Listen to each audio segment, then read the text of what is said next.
On February 11, 2017, a 911 call reported a burning truck in Glen Heights, Texas, at a Jack-in-the-Box drive-through lane, posing a significant threat to the building. Officer Chris Womack was the first to respond. Upon arrival, he swiftly assessed the situation, recognizing the truck could erupt into flames at any moment. Without hesitation, Officer Womack courageously used his patrol vehicle to push the truck to a safe distance from the restaurant.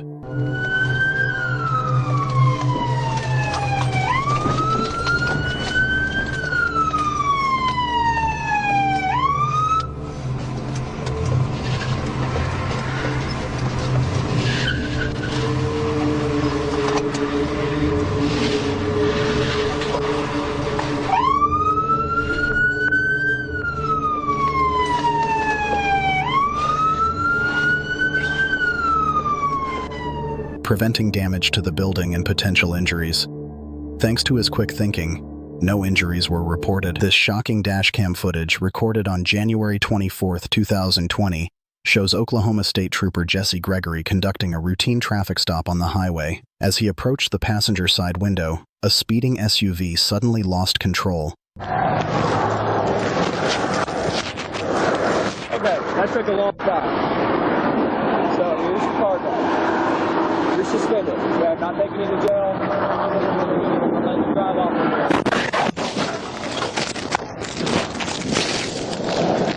Crashing into the stopped car and sending Gregory flying into the grass. Miraculously, despite the terrifying crash, the officer and everyone involved suffered only minor, non-life-threatening injuries.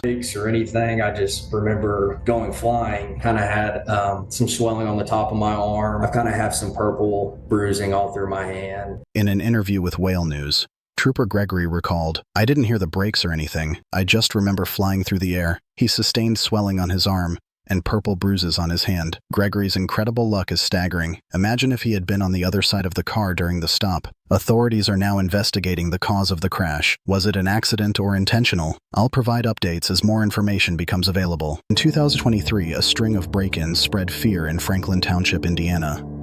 Thousands of residents were afraid to leave their homes after a thief ransacked over 24 cars and houses in less than a week. On July 13th, a woman named Carla Wilson woke up to find some jewelry missing. Confused, she searched her house for it and noticed her front door was open.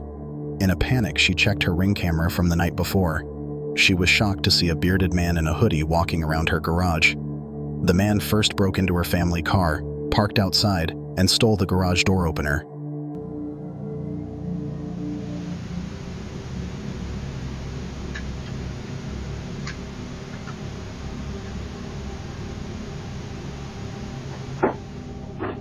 He then used it to open the garage.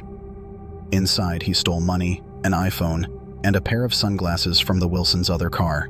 Unsatisfied, he sprayed some WD-40 he found in the garage down the side of her door to prevent it from squeaking.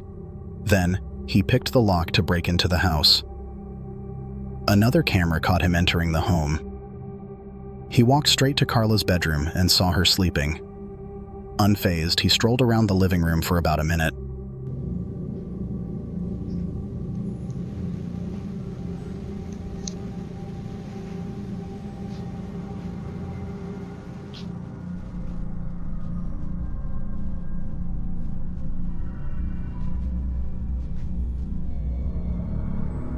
He stole multiple pieces of jewelry, including her favorite diamond ring, while she slept with the door open. Thankfully, Carla slept through it all. After 7 minutes in her house, the thief left through the front door and never came back. The cops found it obvious that he was an experienced burglar. It was creepy how well prepared he was, even taking measures to prevent the door from squeaking. This led the police to believe he was behind all the break-ins in the area that week. It must have been disturbing for Carla to watch the footage of him prowling her home, knowing he could have hurt her. Fortunately, she woke up unscathed and used the video to warn her neighbors. It's common for burglars with this many successful robberies to eventually get caught. However, the man was never identified. It's November 19, 2017, in Clearwater, Florida. Two police cruisers, both with dash cams, were responding to a traffic stop on North Keene Road. 2 minutes after they arrived, a small plane came into view, hovering in the air. It quickly became clear that it was descending and heading straight for them.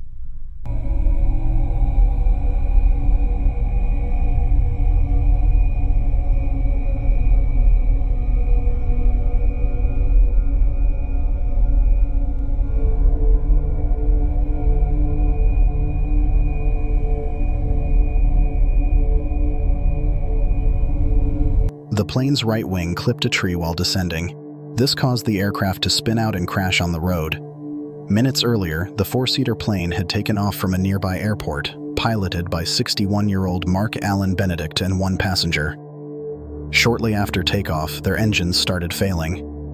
Mark reported this to the airport and said he couldn't make it back. He had no options, as the state of one engine was worsening. This forced him to crash land on a road where police were already present. Despite the crash, Mark and his passenger walked away with minor injuries. No one on the ground was injured. In June 2019, a fake investigator targeted multiple homes in Chicago. He posed as Jeff Rushmore, a non-existent investigator, complete with a fake uniform, badge, and police radio.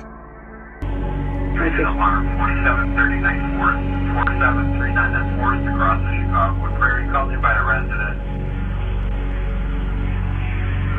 Nothing showing. Engine 103. 640 George, individual not answering the door. A Ring camera caught him trying to deceive homeowners. When one homeowner refused to answer the door, the imposter didn't give up. He pretended to call in a report, saying the homeowner wasn't responding. Can you open the door? 26, I got you en route. Hill Park District 821 is going to be the sixth person. 900 North Villa, 3200 North Villa. Looks like PD is with them. They can have some custody.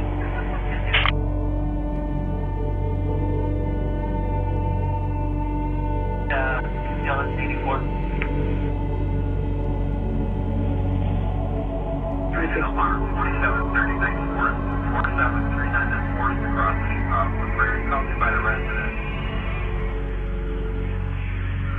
Nothing showing. Engine 103. 640 George, individual not answering the door. Another homeowner in the area fell for his trick, opening the door to his fake investigation. The man spun a tale about a missing person, but quickly ended the conversation when the homeowner claimed ignorance.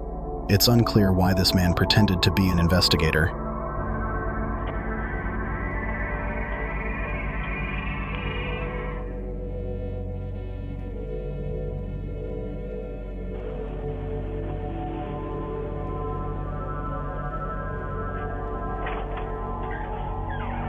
Hi, sorry to bother you so late. Rushmore with the Winfield Police Department. I'm an investigator. One of your neighbors down the street reported a missing. He didn't rob or harm anyone, which is unusual for this type of scam. One observer suspected he was testing the waters, preparing to escalate his crimes. Despite the suspicious activity, the man was never caught or identified.